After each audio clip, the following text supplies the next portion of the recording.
Olá galera, hoje vamos falar sobre história e hoje a gente vai falar sobre o assunto o Renascimento. Mas na realidade o que foi o Renascimento? O Renascimento foi um movimento político, econômico, cultural que aconteceu durante o século XV. E a partir desse período aí, 1492, nessas datas, o que aconteceu? O homem passou a exercer o seu papel na sociedade de uma forma diferente. Porque até na Idade Média, a sociedade era dividida assim, olha. Era chamada sociedade estamental. Tínhamos aqui três camadas distintas: o clero, os nobres e os servos. Então aqui, nessa sociedade, acontecia o seguinte: cada um já nascia predestinado, ou dentro da sua camada. Um filho de nobre sempre era um nobre, e um filho de servo sempre era servo. Aí ficava aquela ideia: o filho de pintor tinha que ser pintor, o filho de agricultor tinha que ser agricultor, um filho de marceneiro tinha que ser marceneiro. Então as coisas não mudavam, era uma sociedade estática no seu tempo, no seu espaço, na sua cultura, porque dentro de tudo isso aí existia algo chamado de teocentrismo na Idade Média. Esse nome teocentrismo, ele já diz tudo. Theos vem da palavra grega, que significa Deus. E centrismo já está nos dando uma grande chave. Então, está falando de centro. Então, Deus era o centro de tudo. Deus era quem determinava tudo. Então, dentro dessa ideia do teocentrismo, a igreja romana, a igreja católica, ela era o centro de tudo nessa sociedade. Porque para existir uma sociedade em que uns nascem para trabalhar, outros nascem para guerrear e outros simplesmente nascem para orar, aí o que acontece? A igreja ela se torna o patamar mais importante dessa sociedade, que era a Idade Média. Na Idade Média, a igreja era detentora de todo o conhecimento, de toda a cultura, de tudo que vocês podiam imaginar. Por exemplo, é a igreja que vai colocar na cabeça das pessoas, ou que vai doutrinar as pessoas a, a entender que o filho de nobre tem que ser nobre. Então é aquela coisa que a gente diz assim: o filho, fulaninho é rico porque Deus quis assim. Eu sou pobre porque Deus quis assim. Então essa ideia de uma sociedade conformada foi algo que fez com que o Renascimento surgisse. Aí aqui a gente tem um exemplo aqui bem interessante. Olha, a arrumação do xadrez. Quando a gente olha um jogo de xadrez, a gente temos umas peças que ficam ao lado do rei e da rainha, e a gente nunca se perguntou por que essas peças realmente estão ao lado do rei e da rainha. Lembra-se do que eu falei? O teocentrismo. Deus é o centro de tudo. Na ideia de que Deus é o centro de todo o universo e que Deus é quem controla tudo através das ideias da igreja, o que a gente há de se esperar? Há de se esperar que a religião, no caso aqui o bispo, representado aqui nas peças de xadrez, o bispo, que está ao lado do rei, ela exerce uma função fundamental nessa sociedade. Porque é a igreja quem é a grande detentora do poder. É a igreja que ensina, é a igreja que diz o que é certo, que diz o que é errado. Então, nessa sociedade, a igreja era quem dominava tudo. Por quê? Primeiro, o número de analfabetos nessa sociedade era enorme.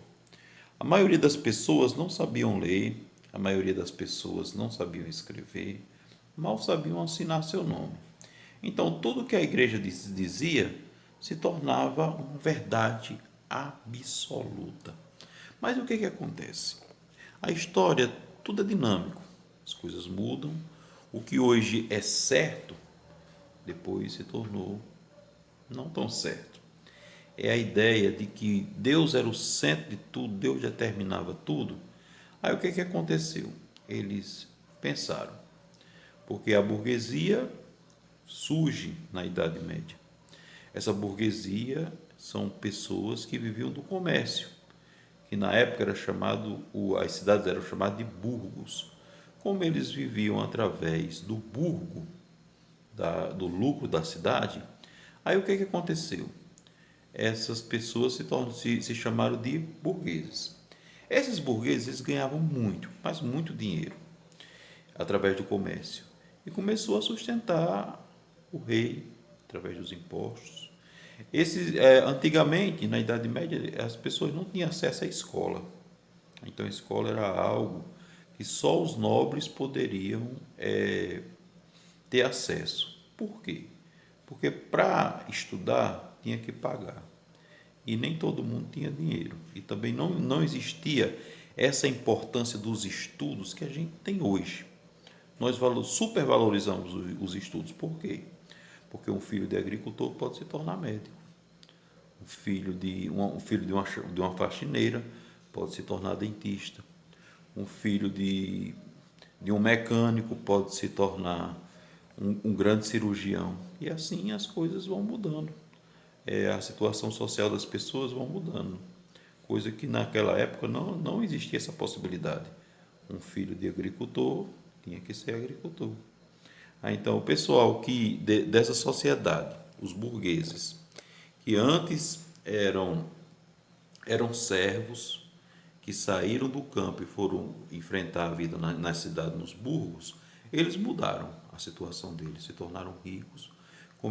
Temos Leonardo da Vinci, temos Nicolau Copérnico, que estabeleceu a ordem do universo na questão de que a Terra gira ao redor do Sol. Galileu Galilei, que também era um grande astrônomo que descobriu que a Lua tinha crateras, que a Lua era fora do planeta, coisa que na Idade Média não se aceitava.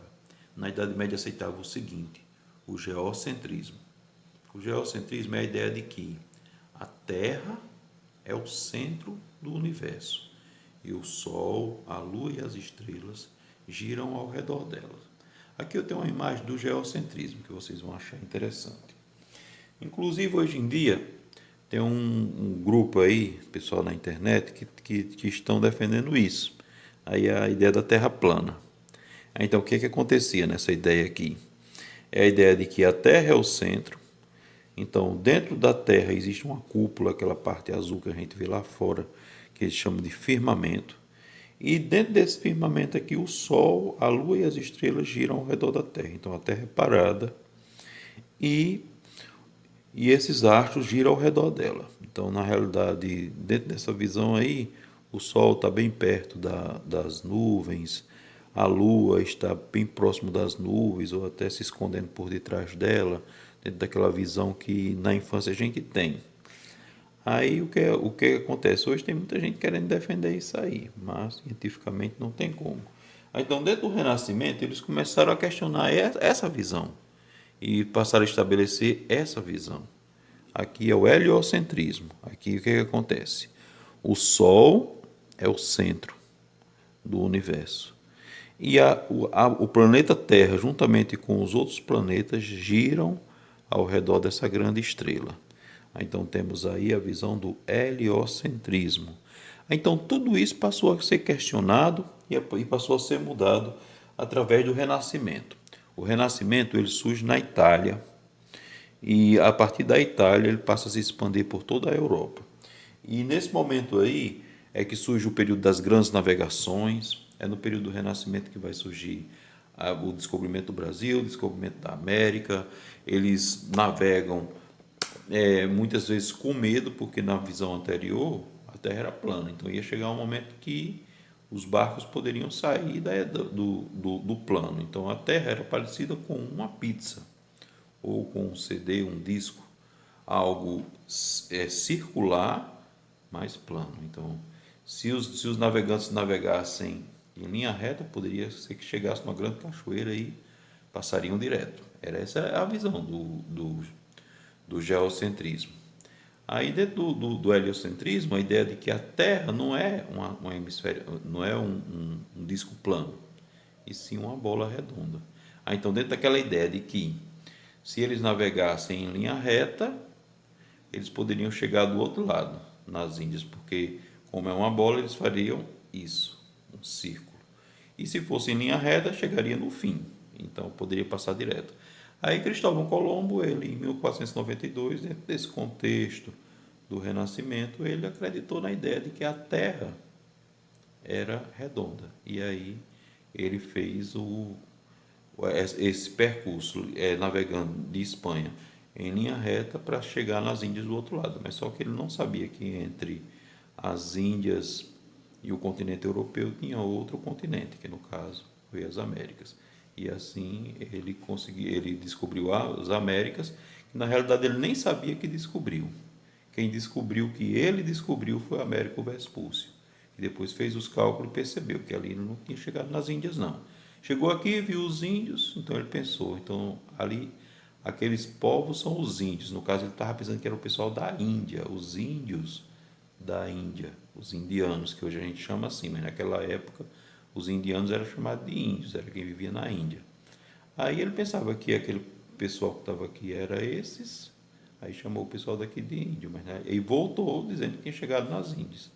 Aí Américo Vespúcio percebeu que ele tinha descoberto novas terras e batizou essas terras de América, em homenagem a ele mesmo, e não de Colômbia, porque na realidade era para ter sido Colômbia, mas ele não sabia que tinha descoberto, então Américo Vespúcio ganhou a ideia de batizar as terras com o nome dele. Então vamos aqui, o que é o Renascimento? O Renascimento foi um movimento cultural e simultâneo, um período da história europeia considerado como marcando o final da Idade Média e o início da Idade Moderna. Então, nossa forma de pensar e de ver, ela vem do Renascimento. Porque no Renascimento a gente vai ter o antropocentrismo, a gente tem a ideia de que nós controlamos o nosso destino. É como o exemplo que eu gosto de dar aos alunos na sala de aula.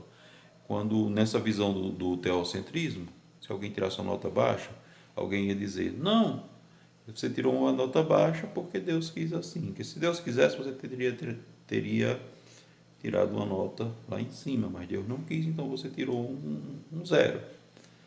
Mas dentro da visão do antropocentrismo, então antropo, homem, centrismo, centro, o homem é o centro de tudo, aí o que acontece?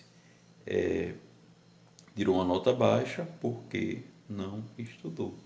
Então essa é uma das explicações dentro da ideia do antropocentrismo. Então o Renascimento está associado ao humanismo, mais uma vez o homem se torna o centro, o interesse crescente entre os acadêmicos europeus pelos textos clássicos, latim e grego, dos períodos anteriores no triunfo do cristianismo na cultura europeia. Então, a gente tem esse nome Renascimento, porque na realidade você diz assim, renasceu. Então ele já tinha nascido antes, já que renasceu agora, o que aconteceu? Durante mais de 1000 anos, a Europa foi dominada pela Igreja Católica Romana.